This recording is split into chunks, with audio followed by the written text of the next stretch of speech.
Bonsoir à toutes et à tous, mesdames et messieurs, bienvenue sur Communication Plus TV pour suivre ces tout premiers numéros d'InfoSport. Alors, mesdames et messieurs, on va rester dans le football pour parler du championnat national avec les différents matchs qui étaient prévus dans les deux sites, les sites de Lubumbashi, les sites de Kinshasa, avec notamment la déroute du TP Mazembe. En image les différents scores avec la victoire de la formation du cercle sportif Don Bosco devant le dernier club Motema Pembe.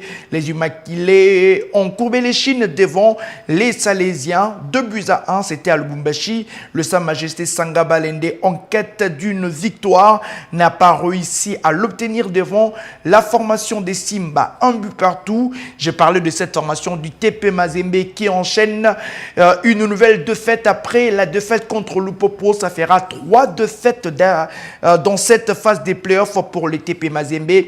La formation du Football Club Tanganyika qui a réussi un grand coup, 2-1. Qui l'eût cru que Mazembe pouvait tomber devant les promus, et l'Est Maniema Union qui a battu la formation des l'AC Rangers au Stade de Martyr. L'AS Vita Club a battu 11 verts au forceps d'ailleurs, mais il fallait les faire pour les Banambongo. C'est une victoire qui fera du bien à cette formation après le nul contre la formation de l'Académie Club Rangers. Alors, mesdames et messieurs, on va vous permettre de suivre ce qu'a été la défaite du TP Mazembe à Kamalondo. C'est ça qui ne fait plus peur. C'est Temple de Badia Nguena qui ne réussit plus à cette formation du TP Mazembe. Mazembe a du mal à relever la tête. Défaite contre Lupopo, contre les Aigles du Congo. Une nouvelle défaite contre la formation du Football Club Tanganyika, le premier à créer la surprise, et la date du 11 mai restera à jamais gravée dans l'histoire de cette formation, jeune formation des Calémiens. On va vous permettre de suivre ce qu'a été le résumé de cette rencontre. Mythe brisé, le FC Tanganyika s'offrit une victoire historique face au Corbeau du puissant Mazembe à Kamalondo dans un match fou. Ce dimanche 11 mai 2025, les protégés du gouverneur Christian Kutungwa Muteba commencent le match avec les Dorons et Sibus dès les premières minutes, mais ne panique pas. Oscar Kabouit fait surface, tente de tromper Aristote Tekasala, mais le portier du FC Tanganyika ne semblait pas inquiété. Après le premier quart d'heure du match, Dan Baya profite de l'incompréhension de la défense noire et blanche de Lubumbashi pour permettre aux siens de mener à 1-0.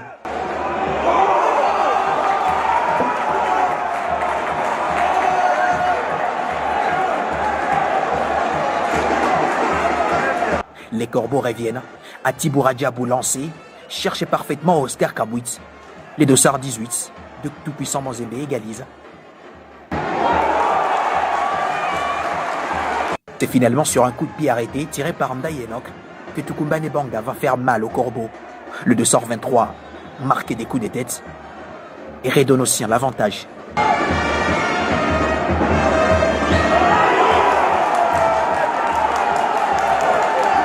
Une victoire historique qui sera écrite à jamais dans les annales du football congolais. Tout d'abord, je tiens à remercier mes joueurs. Vraiment, c'est eux, pour une discipline tactique qu'ils ont fait. C'était formidable. Ils ont bien fait leur travail. C'est pour le mérite, c'est pour eux. Vous savez, à chaque fois on dit c'est les coachs et tout ça. Non, ce match-là, je leur dédie à eux leur victoire parce qu'ils étaient vraiment, vraiment au top de ce que j'ai demandé. J'ai retrouvé ça sur le terrain. Certainement, le mérite revient aux joueurs qui ont abattu un travail des titans. C'est une sacrée prestation de cette formation nouvellement promue en Ligue 1. Et les conséquences sont énormes au niveau du classement puisque le TP Mazembe, qui n'est pas en première position, encore moins en deuxième, et le TP Mazembe n'est pas parmi les 3 premiers dans cette Ligue nationale, dans cette phase des playoffs. Le classement qu'on va vous faire découvrir, le TP Mazembe occupe la 5e position dans cette phase de playoffs. La première position occupée par la formation de l'AS Maniema Union avec 15 points en 6 matchs joués. Les Aigles du Congo occupent la deuxième position avec 5 matchs joués, 12 points. Certainement, c'est un retard d'un match pour les Aigles du Congo qui d'ailleurs vont affronter l'AS Maniema Union. On va vous faire découvrir après ces tableaux le prochain rendez-vous. On reste sur ce tableau avec les cercles sportifs Don Bosco qui occupe la troisième position devant la formation du Saint-Éloi Lupopo qui a 2 matchs en retard. Cercle sportif Don Bosco 12 points. Les Saint-Éloi Lupopo avec 9 points en 4 matchs. Les TP Mazembe 6 matchs joués, 9 points enregistrés. C'est un début plus que jamais poussif pour les Corbeaux. L'AS Vita Club et le Desampé 6e et 7e. Le Vauclubien occupe cette 6e position avec notamment 7 points. Desampé 6 points. Et le bas du tableau, nous avons Rangers et Sanga Balende et puis la formation des Anges Verts. Après ces classements, on va vous permettre de voir le programme de cette semaine. Une semaine riche et surtout avec les duels XXL. On espère que ces rendez-vous seront des rendez-vous importants pour ces différents clubs avec notamment les matchs à suivre, notamment pour la journée du mercredi. On aura à Kinshasa au stade de Martyrs Anges Verts devant Sanga Balende à 13h30 et puis de l'autre côté on aura l'AS Maniema Union qui sera face à la formation des Aigles du Congo. Ces duels importants qui permettra aux Aigles du Congo de détrôner la formation de l'AS Maniema Union. Et puis, il ne faudrait pas oublier qu'à 15h30 au stade du Martyr, fini le huis clos pour l'AS Vita Club qui va jouer la formation de Simba. Et puis, en premier lieu, au stade Tata Raphaël, on aura Rangers devant les Saint-Éloi Lupopo et au stade TP Mazembe, Tanganyika sera face à Don Bosco pour enchaîner une deuxième victoire après avoir fait tomber le Grand Corbeau. Et le week-end sera encore très étoilé avec Sa Majesté Sanga Balende qui va recevoir Don Bosco. Il y aura les duels, le sacré duel Vitaïmana, le grand derby de la capitale. Et puis on aura Rangers qui va recevoir au stade Tata Raphaël la formation du TP Mazembe. Tous les programmes des différents matchs de cette Ligue nationale de football pour cette nouvelle semaine. On va prendre certainement du plaisir en suivant ces différents matchs. Et puis on va parler basketball dans cet info sport avec l'organisation en illustration certainement de ces premiers All-Star Game de la Ligue Pro Bakin qui s'était déroulé dans le stadium de Martyrs durant 2 jours. Le féru du basketball quinois s'était donné rendez-vous au stadium de Martyrs. Plusieurs activités étaient au programme durant les 2 jours. On a eu le concours de slam dunk, les Skies Challenge, le 3 points contest, les matchs des légendes dames et messieurs et une première activité qui restera très certainement dans les annales de la balle orange de la République démocratique du Congo. Après ces 2 jours de feu, il y a eu la réaction du coordonnateur de l'événement.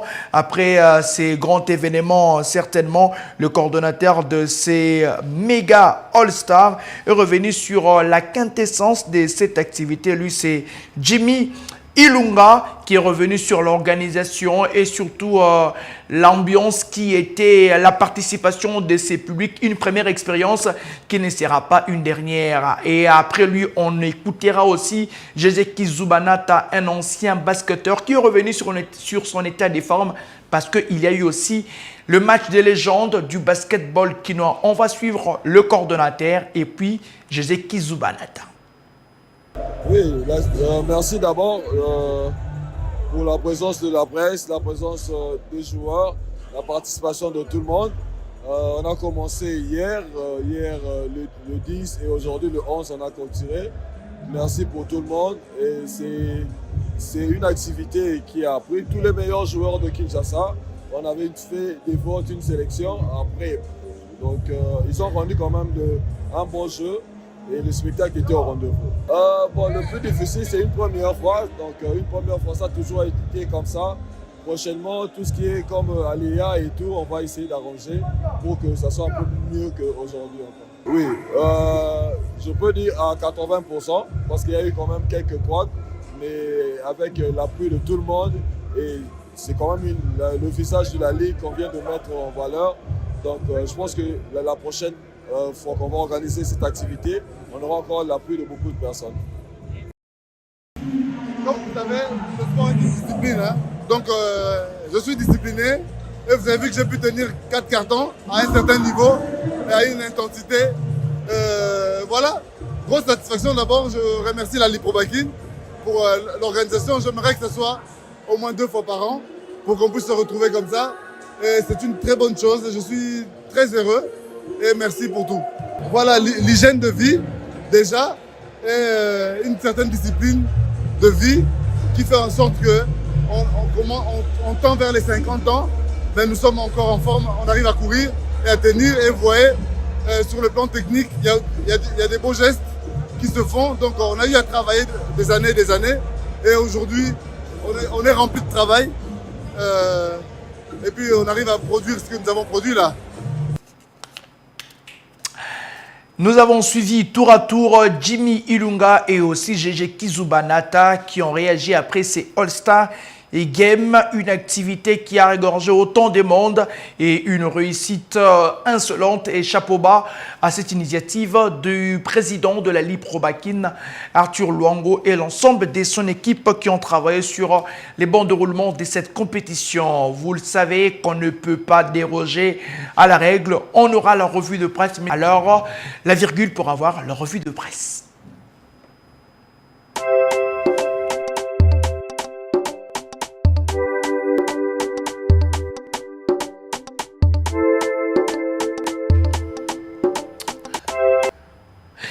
Mesdames et messieurs, merci d'être encore avec nous. On va débuter cette revue de presse avec nos différents léopards qui ont été sacrés en Europe et pourquoi pas aussi en Afrique. On débute avec cet élément de nos amis, les meilleurs du sportif congolais. Et bien sûr, il faut revenir sur ceux qui ont obtenu une étoile cette saison, qui ont honoré la République démocratique du Congo. On a ici Gédéon Kalulu, ici, vous le savez certainement, Glodili Lepo Maccabi et aussi le nouveau léopard Steve Kapwadi. Ils ont gagné quoi?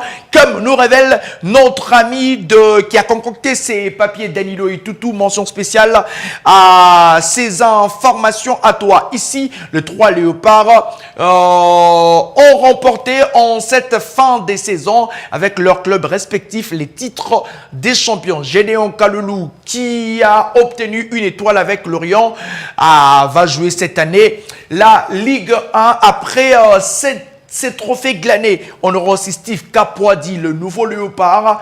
Oui, c'est monsieur qui a presque pris la place de Inonga Baka. Pourquoi? Parce que Inonga Baka n'est pas sélectionné, qui part à la chasse, perd sa place. Il évolue du côté de la Pologne avec sa formation de Legia Varsovie. Et puis ici, il y a Glodili Lepo Maccabi, champion d'Afrique du Sud. C'est la Coupe d'Afrique du Sud. C'est l'ancien joueur du Football Club Renaissance du Congo, l'ancien joueur de l'AS Vita Club. Ces 3 léopards ont inscrit leur nom dans cette saison 24-25 et mention spéciale.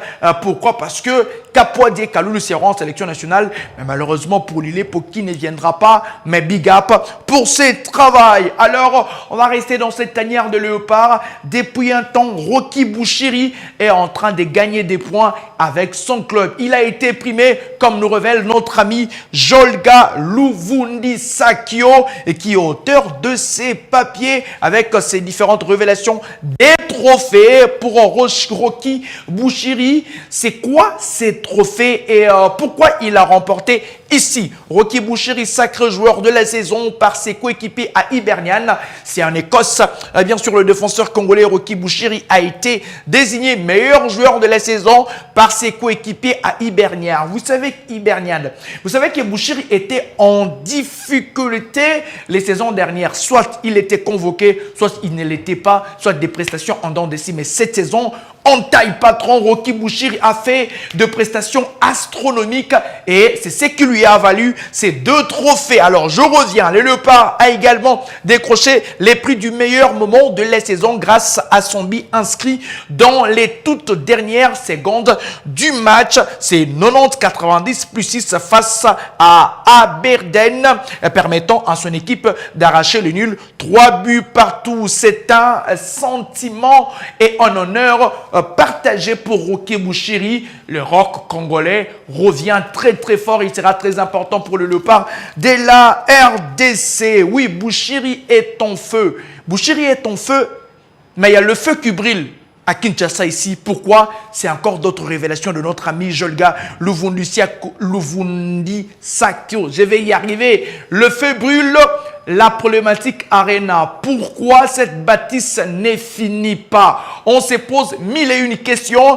On pensait que cette bâtisse allait finir et allait accueillir. Vous savez que l'année dernière, la RDC a organisé cette Coupe d'Afrique de Nations, le championnat d'Afrique de handball, version féminine, et les stades étaient en ébullition. On pensait que la finale de cet événement allait se dérouler du côté de cette grande bâtisse, mais malheureusement, les travaux avaient débuté. Il y a eu coupure dans les travaux, il y a eu beaucoup de problèmes autour de cette grande bâtisse. Ici, il y a les révélations. Kinshasa Arena, 12 millions dépensés, mais des retards inquiétants dans la construction. Certainement, on se pose beaucoup de questions. Cette grande bâtisse qui va regorger plus ou moins 20 000 places, mais il y a beaucoup de problèmes là-dessus. Et ici, capacité de 20 000 places certainement prévue pour être livrée en septembre 2025. Moi, je parlais de l'année passée, excusez-moi, parce que tout était déjà mis en place. Mais ici, il y a un problème. Nous sommes en cette année où tout doit finir. 2025, l'infrastructure pourrait ne pas être achevée dans les délais annoncés, malgré l'ambition du projet et son importance, la stratégie à mettre en place et tout ce qui va avec. Le complexe qui s'étend sur une superficie de 52 000 mètres carrés. Quel de problème? On verra si la chose va être résolue. Les Angolais en veulent beaucoup à Amifico Pouloulou. Pourquoi? On veut lui retirer son passeport. Pourquoi? Vous savez qu'il a été convoqué au mois de mars pour jouer avec la sélection angolaise, les Palanches Canegras. Polémique autour d'Afimico. En Angola, les supporters de Palanche Canegras exigent le retrait immédiat du passeport angolais à Afimico Pouloulou pour avoir trahi son pays de naissance. D'après eux, ils pensent que le nouveau Léopard a joué de tous alors qu'il était à un pas de rejoindre l'Angola en mars dernier. Il a choisi de jouer pour la République démocratique du Congo. Malheureusement pour les Angolais, et M. Pouloulou est convoqué et va jouer les matchs avec la sélection nationale de la RDC. Avant que nous puissions boucler cette revue de presse, Xabi Alonso, c'est officiel. Il va entraîner la formation du Real Madrid. Mr. Carlo Ancelotti ne sera plus l'entraîneur du Real Madrid et va signer au sein de la formation du Brésil et va entraîner la Seleção du Brésil. Et c'est monsieur ici à ma gauche, Xabi Alonso, va être le nouveau coach du Real Madrid pour un contrat de 3 ans jusqu'en 2028. Et ici, vous avez la photo de Santiago Solari. Il est dit l'été que Santiago Solari allait prendre l'équipe jusqu'à la Coupe du Monde de club. Mais malheureusement, tout ne sera pas comme prévu. Santiago Solari ne va pas entraîner. Et M. Xabi Alonso va être là sur les bancs pour entraîner le Real Madrid pour la prochaine Coupe du Monde de club. C'est ce que nous avons prévu pour vous. Donc,